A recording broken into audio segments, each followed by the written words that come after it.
Bonjour à tous et bienvenue pour la matinale, l'émission quotidienne de CMC Markets qui débute à 10 heures. Je suis Nicolas Chéron, analyste pour vous servir et nous sommes aujourd'hui le mercredi 20 juillet. Le titre du jour est « Décalage haussier du dollar américain ». En effet, alors que les indices se stabilisent et qu'il n'y a pas de forte volatilité sur les marchés, eh bien, nous avons connu un mouvement assez fort sur le dollar américain ces dernières séances. Ce dernier est sorti du range dans lequel il évoluait depuis plusieurs semaines et il a inscrit un nouveau plus haut de 4 mois. Les investisseurs semblent positifs sur les États-Unis, notamment grâce aux résultats d'entreprise qui sont ressortis plutôt bons jusqu'ici. Et puis, il y a des spéculations sur des hausses de taux à venir d'ici la fin de l'année. Non pas des hausses de taux, mais une hausse de taux potentielle.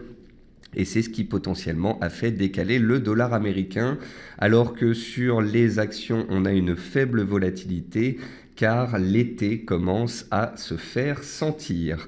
Voilà, nous allons faire un point complet ensemble sur ces marchés. Bienvenue à tous pour la matinale et je salue également tous ceux qui nous regardent sur YouTube.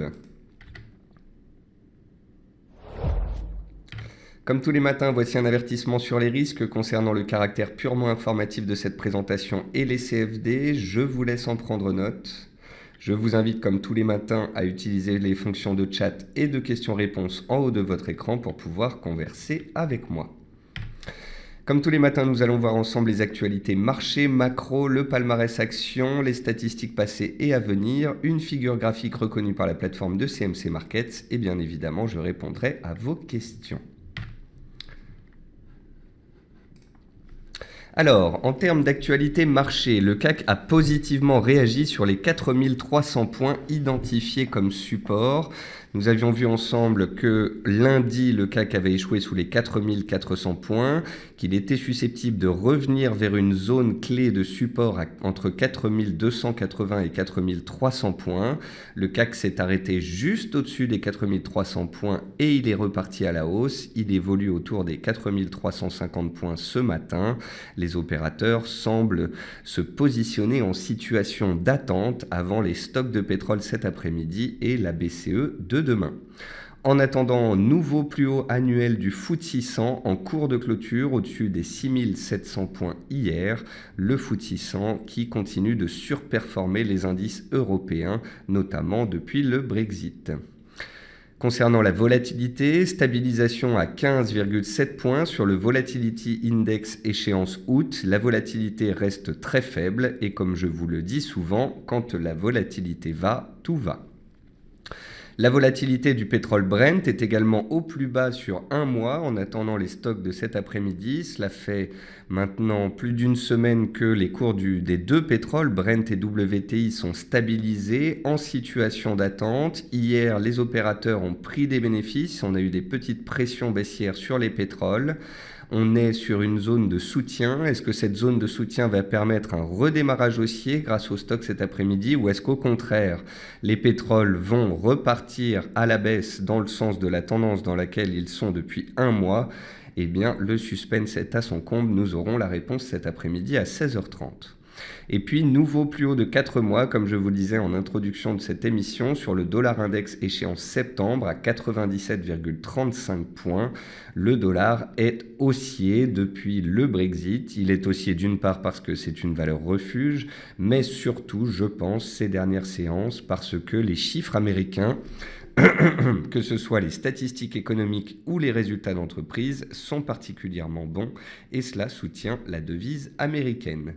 En termes d'actualité macroéconomique, le FMI revoit à la baisse ses prévisions de croissance mondiale de 3,2 à 3,1% pour 2016. L'Italie avance pas à pas vers un accord avec la Commission européenne pour soutenir ses banques. L'indice de sentiment allemand hier publié a démontré l'impact négatif du Brexit sur le sentiment des investisseurs. À noter que nous avons fait un 6e record historique consécutif de clôture pour le Dow Jones 30 à 18 559,01 points. Donc le Dow Jones 30, c'est l'indice Dow Jones, c'est l'indice principal américain avec le S&P 500. Et concernant le S&P 500 justement, 61 sociétés ont publié jusqu'ici leurs résultats du deuxième trimestre. 41 sociétés ont publié des résultats au-dessus des attentes et 13 ont déçu. Côté entreprise, Bayer s'est dit déçu que Monsanto ait rejeté son offre pour la 3e fois. EDF abaisse certains de ses objectifs à la baisse pour 2016, notamment la production nucléaire. Eurotunnel déçoit sur sa publication et revoit à la baisse ses objectifs annuels. Orpea bondit de 5% après avoir relevé son objectif de chiffre d'affaires annuel. Virbac a publié un chiffre... Ah non, ça c'était hier. Donc Virbac avait publié hier un chiffre d'affaires en recul de 1,1%. Et puis Ubisoft a publié un chiffre d'affaires en hausse de 44% au premier trimestre. Et le titre enregistre un nouveau plus haut annuel ainsi qu'un nouveau plus haut historique ce matin.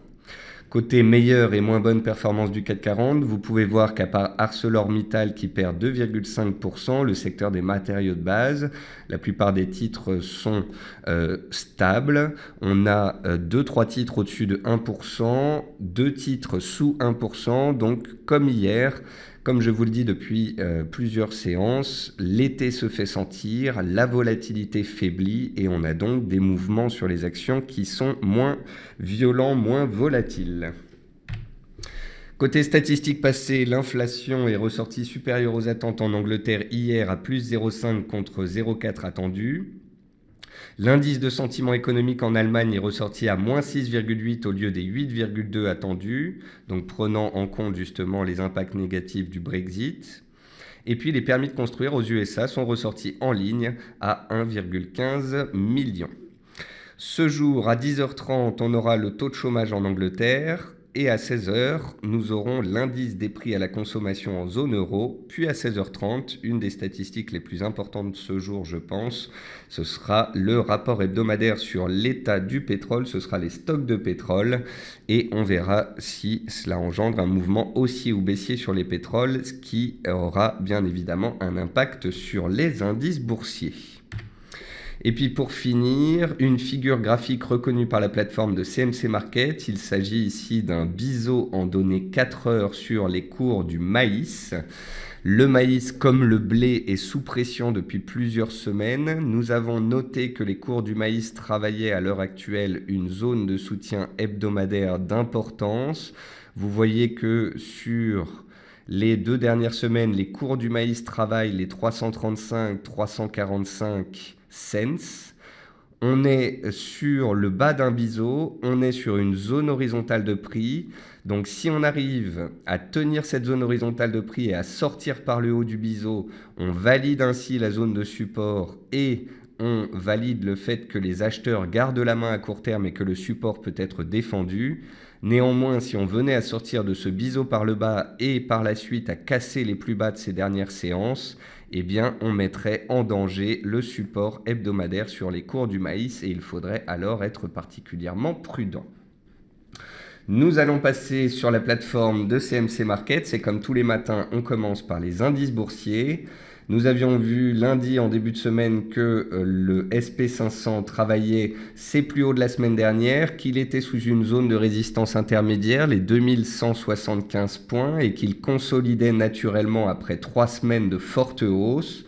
Les cours du SP500 ont un peu reculé hier, mais ils ont clôturé pratiquement à l'équilibre. Ils sont en petite hausse ce matin.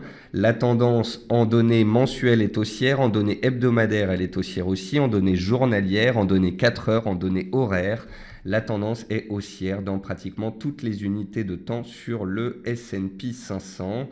Le S&P 500 qui évoluera dans les séances à venir en fonction des résultats d'entreprises américains et puis également avec les stocks de pétrole cet après-midi. Comme d'habitude, le SP500 est dans une tendance haussière, donc tant que les plus bas sont de plus en plus hauts, la tendance est haussière. Les plus bas d'hier à 2157,558 font support. En dessous, on a les 2150 puis les 2137 qui correspondent aux anciens plus hauts historiques. Tant qu'aucun support de court terme ne sera cassé, la tendance sera haussière, les acheteurs auront la main et il n'y aura pas de stratégie vendeuse baissière à mettre en place en l'absence de signaux baissiers. Donc comprenez que je garde les mêmes commentaires au quotidien, la tendance est haussière, les acheteurs ont la main, donc soit on regarde, soit on est à l'achat. Quant aux vendeurs, eux, eh bien mieux vaut pour eux attendre des signaux baissiers, car pour ceux qui sont passés à la vente ces dernières semaines, ça n'a pas dû être très facile. On va passer ensuite sur les indices européens. Le DAX, tout comme le CAC, a très bien tenu. Il avait fait un excès haussier lundi, il a consolidé mardi, puis les acheteurs ont repris la main et là on se stabilise autour de la moyenne mobile à 200 séances. Vous pouvez voir que cette moyenne mobile à 200 séances passe à 10 070 points. Donc si avec les stocks de pétrole et ou la BCE demain, on arrive à dépasser cette zone des 10 070, 10 100 points, alors on pourrait se diriger vers les 10 300, 350 points les plus hauts de mai et juin. Si au contraire on échoue dans la zone de cours actuelle et qu'on casse les plus bas d'hier à 9 920 points, eh bien on irait vers le support des 9 800 points. Donc comprenez bien qu'au cours actuel de 10 050 points, en attendant des catalyseurs d'importance, on est vraiment au milieu de la zone de range que l'on travaille depuis 4 mois. Est-ce qu'on va repartir à la hausse et gagner 2% ou est-ce qu'on va perdre 2%? Tout dépendra des catalyseurs à venir, donc je préfère être patient pour le moment. En tous les cas, une chose est certaine, aucun signal baissier clé n'a été donné pour l'instant. Concernant le CAC 40, on est également dans une zone de range. À court terme, on est dans une tendance haussière. On a échoué lundi sous résistance. On est revenu mardi à proximité d'un support. Les acheteurs se sont manifestés et on est reparti à la hausse dans le sens de la tendance. Tant que les plus bas sont de plus en plus hauts, on est en tendance haussière et on peut retourner vers les résistances. Seule une cassure des plus bas d'hier mettrait à mal les scénarios haussiers. Et puis pour finir, on regarde la volatilité comme tous les matins. Et sur l'indice de volatilité index échéance août, vous pouvez voir qu'on est sur les plus bas depuis un mois. La volatilité est basse, nous sommes en zone de complaisance et cela justifie, cela corrobore le fait que les indices restent particulièrement haussiers. On va maintenant passer sur le marché action. Dans les baisses du jour, on retrouve Valorec qui pâtit de la baisse des cours du pétrole. Valorec, on en avait parlé parce que le titre essayait de casser les 3,50, mais c'était vraiment une hausse difficile. Et vous pouvez constater que dès que les cours du pétrole repartent à la baisse, eh bien Valorec repart à la baisse également. Le titre reste sous une pression baissière forte. Car comme je vous l'ai expliqué à de très nombreuses reprises, les parapétrolières sont des sociétés qui verraient leur chiffre d'affaires augmenter si et seulement si les cours du pétrole dépassaient les 55-60 $, ce qui permettrait aux grosses sociétés pétrolières de relancer des investissements. Pour l'instant, le pétrole reste autour ou sous les 50 $ et cela ne permet pas au secteur de repartir de l'avant. C'est la raison pour laquelle Valorec reste sous pression. EDF, qui est sous pression aussi suite à sa publication, perd 2%. Le titre est dans une tendance baissière. On peut noter sur le titre EDF que l'on peut tracer une oblique baissière qui passe par tous les plus hauts. Et ça permet de cadrer la tendance baissière en données journalières. Tant que le titre de EDF est sous cette oblique, il est baissier. Si et seulement si on cassait cette oblique et la zone des 11,30 €, alors on pourrait parler de retournement valide à court terme. CGG Veritas, tout comme Valorec, pâtit de la baisse du pétrole et est sous pression ce matin. Air France est également sous pression. Le titre est sur un support majeur, sur un support hebdomadaire sur lequel le titre a rebondi en 2013, 2014, 2015 et nous y voici de nouveau en 2016. J'ai rédigé une analyse hier sur le titre Air France qui sera publiée après la matinale ce midi, dans laquelle j'explique que sous la zone des 5,40, 5,50, ça pourrait devenir très compliqué pour Air France, d'autant plus que fondamentalement parlant, eh bien, il n'y a pas beaucoup d'aspects positifs à court terme. Donc là, il est trop tôt pour parler de cassure de support. On est posé dessus, mais on suivra dans les séances à venir ce qu'il se passe sur le titre Air France. À court terme, on est dans un range entre 6,10 € et 5,40 €. Sous les 5,40, danger baissier. Au-dessus des 6,10 €, on parlerait de retournement de tendance à court terme à la hausse. Dans les hausses du jour, on retrouve Orpea qui a publié de bons chiffres et relevé ses prévisions annuelles. Le titre est sur un nouveau plus haut historique, me semble-t-il. Orpea, c'est le spécialiste des maisons de retraite et depuis 2012, le titre est dans une tendance haussière absolument magnifique. Boiron est en hausse de 4% et s'inscrit dans une tendance haussière de court terme. Ubisoft inscrit un nouveau plus haut. Il me semble que c'est un nouveau plus haut historique, je vérifie, mais il me semble bien que oui. Donc pareil, tendance haussière très puissante depuis 3-4 ans. Vivendi s'est renforcé au capital ces dernières séances. La société a publié des résultats en hausse de 44% au premier trimestre. Donc ça explique cette forte hausse du titre Ubisoft. Et puis ensuite, on retrouve un petit peu de tout. Capgemini qui profite de la publication de concurrents dans le secteur. Altran qui est dans une tendance haussière de long terme relativement positive également depuis 2011-2012. Donc on retrouve dans les baisses des titres qui sont jusqu'ici en tendance baissière et on retrouve dans les hausses des titres qui jusqu'ici sont dans des tendances haussières pour la plupart.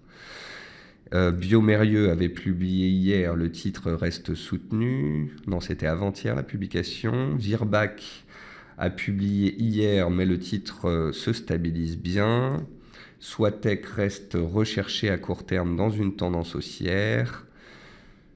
Et puis Sanofi se stabilise sur la zone des 76 €. Et le titre ici est coincé entre sa MM 20 jours et les plus hauts des dernières séances. On verra ce que cela donne dans les séances à venir. Donc voilà, pas une très forte volatilité sur le marché action. Dans les baisses, on retrouve des titres jusqu'ici baissiers, des titres pour lesquels l'actualité n'est pas favorable, des titres qui sont corrélés au pétrole qui est sous pression ce jour. Et dans les hausses, on retrouve principalement des titres soit qui sont en tendance haussière et qui ont des fondamentaux positifs, soit des sociétés qui viennent de publier des bons résultats. On va passer sur les matières premières. Donc sur les matières premières, le maïs, comme je vous le disais tout à l'heure, il continue de travailler sa zone hebdomadaire de support autour des 340-343. On est pile poil sur le support, on n'arrive pas à l'accrocher pour le moment, donc les prochaines séances seront d'importance. Si les cours du maïs tiennent les plus bas des dernières séances et repartent à la hausse, ce sera bon signe. Si on venait à accélérer sous les plus bas du mois de juillet à 332, là, ça commencerait à devenir critique. Concernant le soja, vous voyez qu'on a cassé l'oblique de soutien haussière hier, mais qu'on s'y accroche aujourd'hui. Est-ce qu'on doit considérer la cassure comme valide ou est-ce qu'on doit ajuster un peu mon oblique ici pour que ce soit un peu plus propre? Je pense que c'est le cas. Donc voilà, on est sur le fil du rasoir sur les cours du soja, sur une zone horizontale et une oblique de soutien. On est à la croisée des chemins et donc tant qu'on est au-dessus de cette zone de prix, on peut repartir à la hausse. Si on accélère sous ce support, les 1040, on pourra parler de retournement de tendance. Le blé, sur lequel je vous ai écrit une analyse long terme en début de semaine, est posé sur sa zone de support, les 410 cents. Tout comme les cours du maïs, on s'accroche à la zone de support, on essaye de la tenir, mais c'est pas évident. Comme je l'ai écrit dans mon analyse, on pourrait très bien aller faire un tour sur les 400 cents avant de clôturer en données mensuelles au-dessus des 410 cents. Ce que je veux dire par là, c'est qu'un trou d'air avant une clôture pile sur le support est possible. Donc attention à d'éventuels faux signaux. On parle ici d'un support pluriannuel et donc on peut très bien le travailler à 3-4% près. Les cours du sucre s'accrochent à leur oblique de tendance haussière. L'argent continue de consolider alors que le dollar est particulièrement haussier. Les cours du coton consolident après leur très forte hausse de la semaine passée. Les cours des bovins engraissés sont en attente sous oblique de résistance. Les cours de l'or travaillent la zone des 1225-1230 toujours. Il y a de l'appétit pour le risque et un dollar fort, donc ce sont des facteurs qui pèsent sur l'or à court terme. Les cours du riz tentent de se reprendre et de regagner la zone des 10,50, 10,62. Il faudra casser les 10,62 et clôturer au-dessus de ce seuil pour valider la reprise en main à court terme des acheteurs. Et puis le pétrole est en situation d'attente. Vous pouvez voir que j'ai tracé un petit triangulaire, on s'en est un petit peu échappé par le bas. Rien de très net pour le moment. Depuis 10 jours, on est en situation d'attente autour des 45 dollars sur le WTI. Ce sont les stocks de cet après-midi qui donneront le tempo. Est-ce qu'on va repartir violemment à la hausse vers les 47 dollars, auquel cas ça soutiendra le secteur énergétique et les indices? Ou est-ce qu'au contraire, les vendeurs vont enfoncer le clou vers le support ici à 43,80 et dessous peut-être potentiellement les 42, voire les 40 dollars? C'est à suivre, car si le pétrole devait passer de 44 à 40 dollars, bien évidemment, ça peserait sur tout le secteur énergétique, les pétrolières, les parapétrolières. C'est la même chose sur le pétrole Brent, en situation d'attente complète depuis 10 jours. Est-ce que le pétrole Brent va partir à la baisse dans le sens de la cassure du canal haussier de moyen terme, ou est-ce qu'il va repartir à la hausse, puisqu'on a une tendance haussière de fond depuis 5 mois? Telle est la question. La volatilité est très faible. Vous pouvez voir que j'ai mon alerte ici sur les cours du pétrole en attente. Dans 6 heures, on aura la publication du chiffre et ça nous donnera une indication pour la suite. Quant au cours du gaz qui depuis 10 jours consolide à plat, il faudra attendre les stocks de gaz publiés demain pour voir si on sort du range actuel. Enfin, sur les devises, eh bien, la star, c'est le dollar index. Le dollar index qui a cassé hier ses plus hauts des 2 derniers mois, qui a inscrit un nouveau plus haut de 4 mois. On a clôturé en hausse hier. Vous pouvez voir que les acheteurs gardent la main et enfoncent le clou ce jour. Donc on est bel et bien depuis le Brexit dans une tendance haussière sur les cours du dollar. Dans un premier temps, le dollar a été recherché en tant que refuge.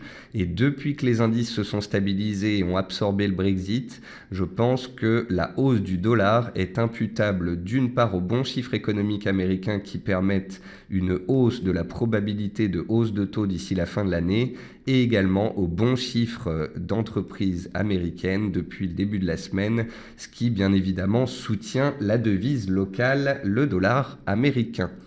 Étant donné que le dollar américain est parti à la hausse, eh bien toutes les paires en dollars sont revenues vers leur support. L'AUD il est revenu sur support hier et il tente de confirmer sa cassure aujourd'hui, donc on verra en clôture ce soir. L'euro, pareil, il revient violemment sur la zone des indices et on aura la BCE demain, donc attention à un éventuel signal baissier aujourd'hui qui pourrait être contrecarré demain. L'euro nous promet d'être un petit peu volatile demain, donc attention pour ceux qui sont dessus. La livre est repassée de résistance à 1,35 à support vers les 1,3080, 1,31. Et le NZD est revenu et s'est stabilisé au-dessus des 0,70. Donc parce que le dollar s'est apprécié, eh bien toutes les paires en dollars sont revenues sur des supports ou mettent en danger actuellement des supports. On verra avec les chiffres économiques publiés et les stocks de pétrole et la BCE de demain. Si le dollar confirme sa cassure et accélère à la hausse, alors toutes les paires en dollars pourraient connaître de nouvelles vagues de dépréciation. L'AUD pourrait revenir vers les 0,73, l'euro pourrait revenir vers les 1,08, la livre pourrait revenir vers ses plus bas annuels à 1,28, 1,30, le NZD, lui, pourrait revenir vers 0,6970, voire en dessous. Et à contrario, étant donné qu'on est un petit peu en dessous ou sur des supports sur la plupart de ces paires, si au contraire le dollar devait repartir violemment à la baisse, eh bien évidemment on aurait des belles réactions haussières sur tous ces supports et ça nous permettrait peut-être de les sauvegarder. Donc on suivra le comportement du dollar avec la publication des chiffres américains à venir, les publications des sociétés américaines et ça nous donnera le tempo pour la suite. À suivre également une paire qui pourrait être intéressante si les stocks de pétrole étaient supérieurs aux attentes, ou même s'ils étaient inférieurs aux attentes, mais que les cours du pétrole baissaient. L'USD CAD est une paire qui aura tendance à monter si le pétrole baisse, puisque le dollar canadien, en fait, l'économie canadienne est très corrélée au pétrole, puisque le Canada est un exportateur de pétrole. Donc quand le pétrole baisse, ça pèse sur le dollar canadien. Donc l'USD CAD, c'est le dollar contre le dollar canadien. Si vous avez un dollar stable ou un dollar haussier et en face de ça un dollar canadien qui baisse avec le pétrole, eh bien la paire USD CAD pourrait s'apprécier nettement. Donc vous pouvez voir que depuis plusieurs séances, le dollar s'apprécie et donc le dollar contre le CAD s'apprécie. Mais pour que cette paire puisse sortir par le haut de la zone de congestion actuelle, il faudrait que les cours du pétrole partent à la baisse relativement violemment.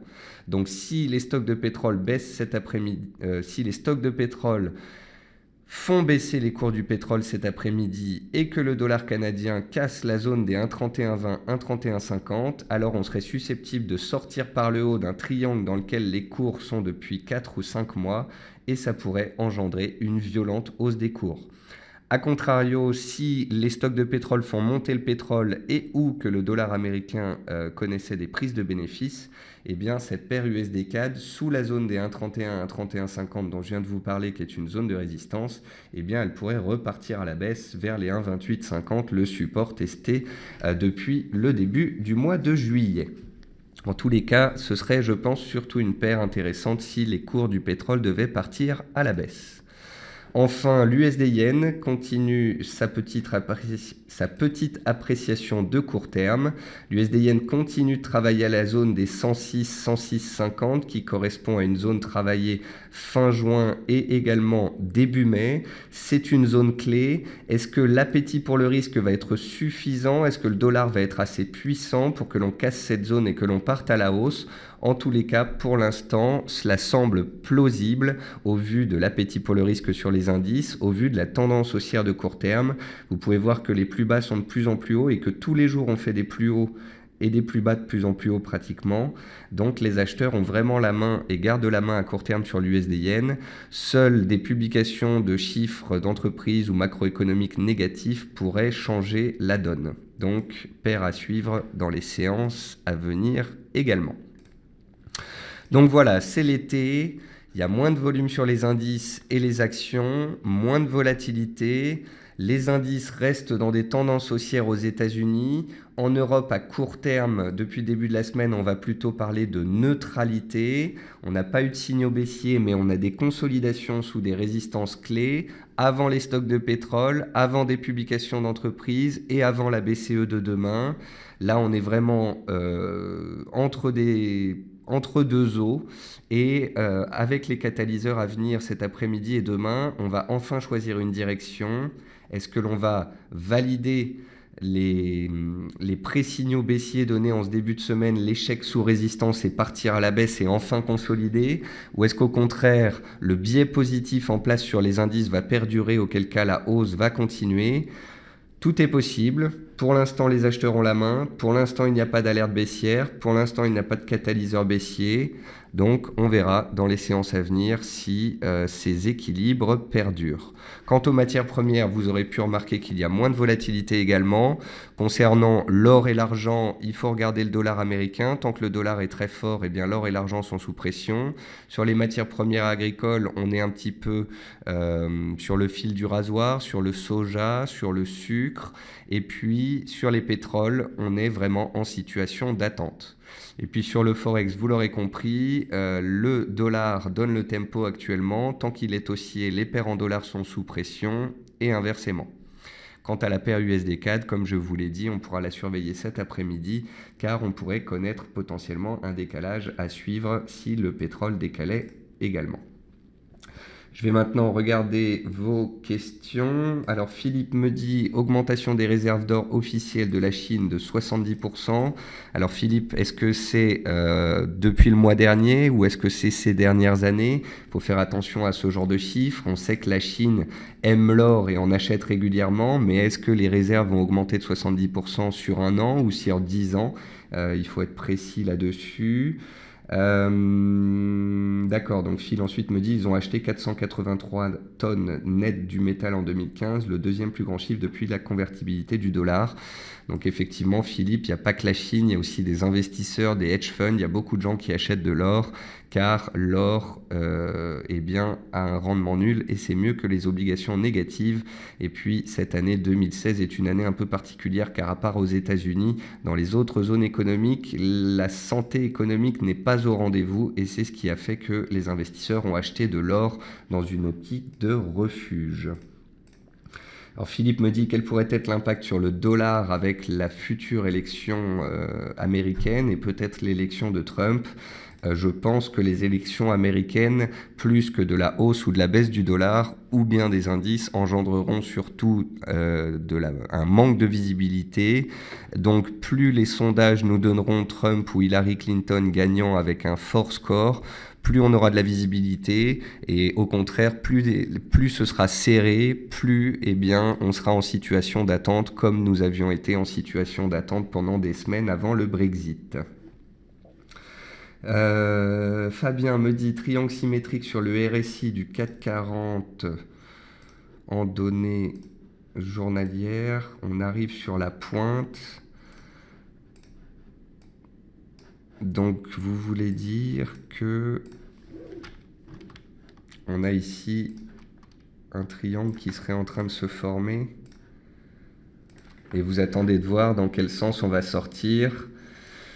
C'est un petit peu la même chose sur les cours et sur l'indice. Est-ce qu'on va casser l'oblique baissière sur le RSI? Est-ce que le RSI va casser les plus hauts des dernières séances et attaquer ses plus hauts du mois de juin? Auquel cas, le RSI pourrait partir à la hausse vers la zone de survente et les cours pourraient aller vers la borne haute du range dans lequel on évolue depuis 4 mois? Ou est-ce qu'au contraire, le RSI va échouer et repartir à la baisse vers la borne basse du triangle parce que les cours échoueraient sous la MM200 et partiraient à la baisse? Le RSI et les cours nous donnent la même information. On est en situation d'attente, sous une résistance, dans une tendance haussière. Est-ce que les acheteurs ou les vendeurs vont prendre la main? Tout dépendra des catalyseurs, des 24 heures à venir. En tous les cas, une chose est certaine, pour l'instant, les acheteurs gardent la main et il n'y a pas eu de signaux baissiers. Pour qu'on ait des signaux de baissier en Europe et aux États-Unis, il faudrait casser au minimum les plus bas d'hier. Voilà, sur ce, on a fait le tour des marchés. J'espère que c'est clair dans mes explications. Si vous souhaitez qu'on parle de certains actifs, de certains outils d'analyse technique, si vous souhaitez qu'on parle parfois d'un petit peu du moyen terme, n'hésitez pas à me poser des questions. C'est l'été, on a un petit peu plus de temps pour pouvoir discuter ensemble, étant donné qu'il y a un peu moins d'actualité. En attendant, je vous souhaite une très bonne journée, un bon appétit, un bon trading. Vous pouvez me retrouver sur Twitter toute la journée. Dans la journée, il y aura mon analyse publiée sur Air France. Vous avez hier l'analyse sur le blé. Vous pouvez également regarder le webinaire sur le money management que j'ai publié la semaine dernière. Donc voilà, je vous invite à vous cultiver et à lire en attendant que les marchés nous donnent des signaux clairs. Je vous souhaite à tous une très bonne journée et je vous dis à demain matin, 10 h pour la matinale.